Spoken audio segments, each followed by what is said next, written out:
Namaste Jevin, I'm Dr.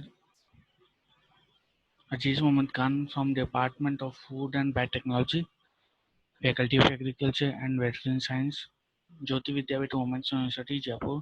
Today I am going to discuss about the topic yeast and their classification. The topic belongs to the fundamental of microbiology for BTech, BT, integrated third trimester and BSFND third trimester. So in the previous video we discussed about the molds and their classification. The classification of yeast and molds is similar. What is their difference is the difference is in their genus. Okay, only difference is in their genus. So like molds, the yeast is also eukaryotes, and but whatever the differences between fungi and yeast is, they both are fungi. Okay, but yeast are not filamentous. Okay, they do not have a mycelium. Okay, yeast refers to those fungi which are generally not filamentous but are unicellular and ovoid or spheroid, which reproduce by budding or fission. So yeast are mostly used in the production of food, and they may be harmful or useful.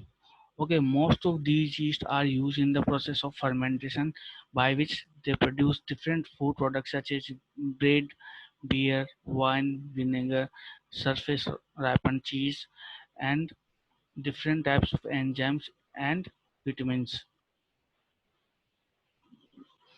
What are the morphological characters of yeast? So, first is form and structures. Yeast may be spheroid or two ovoid, lemon-shaped, pear-shaped, cylindrical, triangular, and various kinds of shapes may be available in yeast, but they do not have a true mycelium. They and these shapes, which I have discussed about lemon-shaped, pear-shaped, cylindrical, triangular, they may vary in their size. Okay, there may be different size, and their size variation will tell that which type of species is there. Okay, visible parts of structure are the cell wall, cytoplasm, water vacuoles, fat globules, and granules are present in yeast as their cellular organelles, and they can be identified using the some staining procedures in microscopic identification. So the reproduction, most of the yeast reproduce asexually by multicellular or polar budding. Uh, what is the polar budding? A process in which some of the protoplasm bulges out of the cell wall. Okay. Suppose that uh, some of the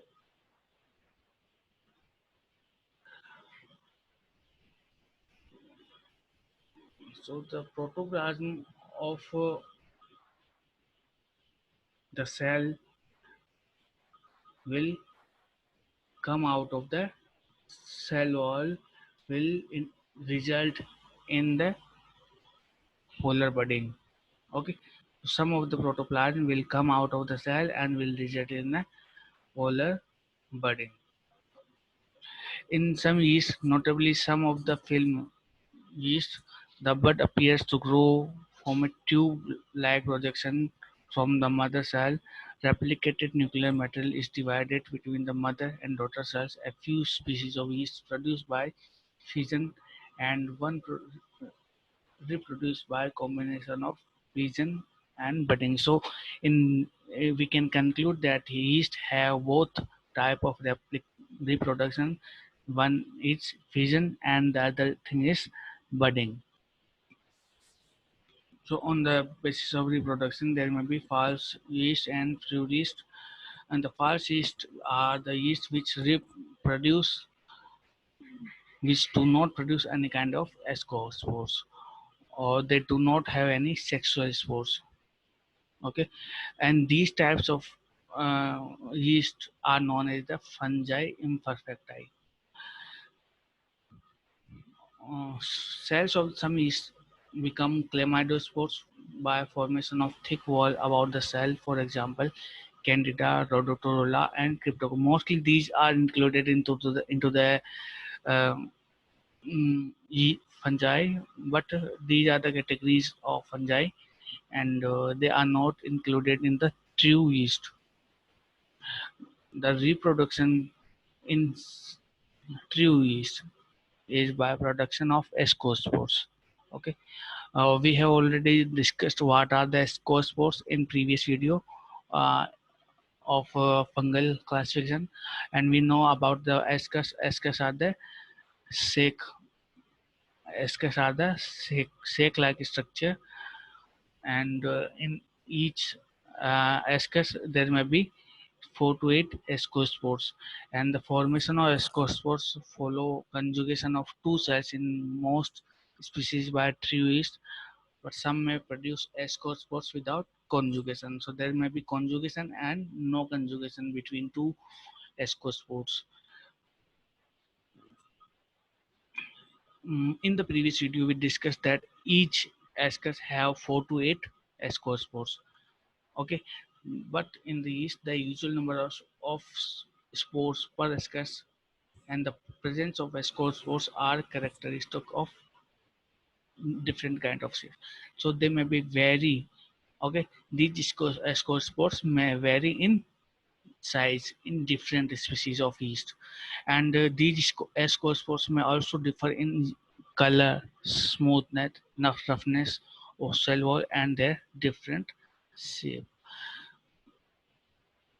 Okay, so, and these shapes may include round, oval, reniform, bean shape, Saturn, hat shape, hemispherical shape, angular, fusiform shell, needle shape. Okay, and these are the shapes of different types of yeast. Okay, the first diagram A is indicative of Saccharomyces cerevisiae, that is the budding yeast cell. Okay, and these are the ascus.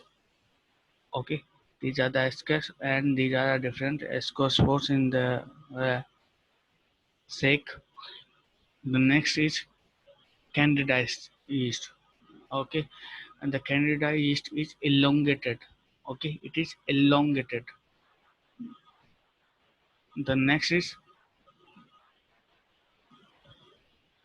candida with pseudomycelium. This is the pseudomycelium. We know about the mycelium. Mycelium is the body. Okay, it is the complete mass of the organism. So this is the complete mass of the whole yeast, and which is candida. And the next is the apiculate, which are lemon shaped. Okay, we can find here that these are lemon shaped. Their shape is like lemon, and they are known as the apiculate. The next is Schizosaccharomyces. This is a genus of yeast, and they multiply by fission. Okay, the next is Hansenula, that is also a genus of the yeast species, and they have ascospores, which are like debris heads. Okay, this is a ascospores having a debris head like structure. Okay, the next is Zygosaccharomyces species. Okay, and this is the conjugation process. Okay, okay, and these are the ascospores, and this is the conjugation of these Zygosaccharomyces. This is the conjugation process. Okay, forming the four ascospores. Okay, this cell will divide and it will form four ascospores. Okay, and this is the examples of Zygosaccharomyces. And the last one is flask yeast. We can see here that the shape of these ascus is like flask. Okay, so they are flask shaped yeast. Now the cultural characteristic, these yeast are grown in liquid culture media, and in the cultural media that is liquid, these oxidative yeast will form a film. Okay, these, okay, suppose that this is the media. Okay, and when we grow the yeast, they will form a film here. Okay, when we grow yeast, they will form a yeast in the liquid media. Okay, and they produce carbon dioxide and different types of ethanol. They utilize the carbohydrate and produce carbon dioxide and different types of acids and gas. Now how can we identify and classify the yeast? So there are different types of characteristic on the basis we can identify and we can classify.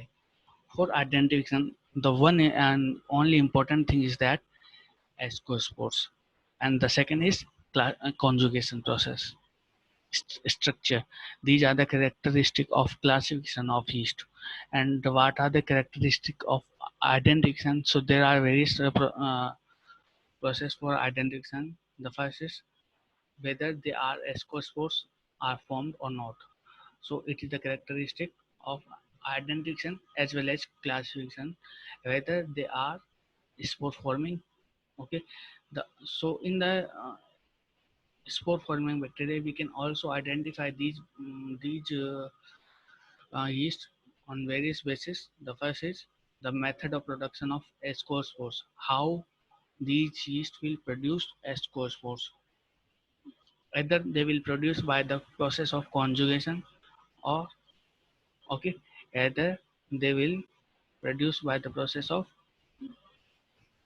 which include conjugation, okay, or which cannot include conjugation. So here we can find that there is a no conjugation. Okay, and in the next step, um, conjugation occurs, and conjugation of small total cells.